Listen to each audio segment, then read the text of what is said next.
Today we're tying a Marabou Minnow. We're going to tie this one in black and chartreuse. I'm a firm believer that black and chartreuse are a go-to color in just about any situation. And so we're tying this on a saltwater hook. This is a mustad size 6, which is pretty close to the Gamakatsu saltwater hooks size 8, which is why I used it. And we're using medium bead chain eyes, and I'm tying these on with a few wraps in one direction and then another set of wraps on the other, and then we'll wrap the bottom to lash it into place. Then we'll work our thread back towards the back end of the hook. This is just to get it in position so that when we tie the marabou in, we can work our way forward with the feathers. And we'll tie in our chartreuse marabou. I'll usually pick out the front of the marabou. It usually has dye that's kind of clumped at the base of it. And now I'll size it up. And I leave this tail a little long on this particular fly, but you can always cut it back on the water if you're getting a lot of short strikes. And so we'll work our thread forward.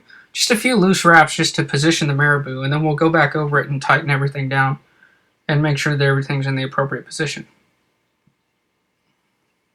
Your marabou is going to want to twist a little while you do this, and that's why you'll see me continuing to straighten it out. Now we'll clip it.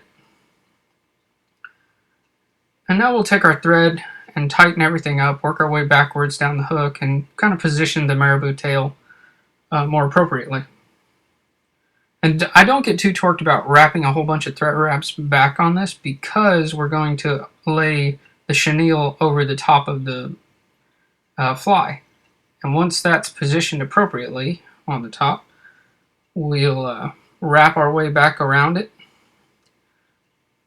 and firmly tie everything in, work our way back up, and set your thread at above the eyes. Now we'll just make some wraps of the chenille to create a body. And as we move up closer to the eyes, you're going to see that I wrap the eyes in a particular fashion. I go up over one eye first, and then back around underneath and over the other to create a nice chenille head on this fly. And I use silver bead chain so that it be pretty visible, but you can alternate bead chain colors. If I'm using lighter colors, a lot of times I'll use black bead chain, and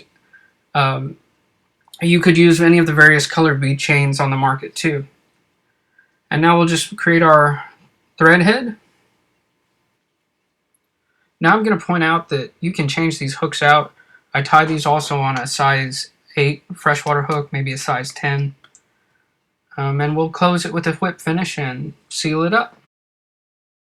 And then I like to use Sally Hansen's nail polish as just a quick head cement. It's cheap and works pretty well. And while I didn't add any flash to this particular fly, you can also add that into the tail if you feel like you want to have some more flash in the fly. Now you can tie these in a whole bunch of different colors. I like them in white, I've got them in olive, I've got a blue one. Really the sky's the limit with different color combinations that you can try. Olive is particularly popular down here for white bass, but the combinations and potential are really limitless. You should try this on just about any kind of fish you want to chase.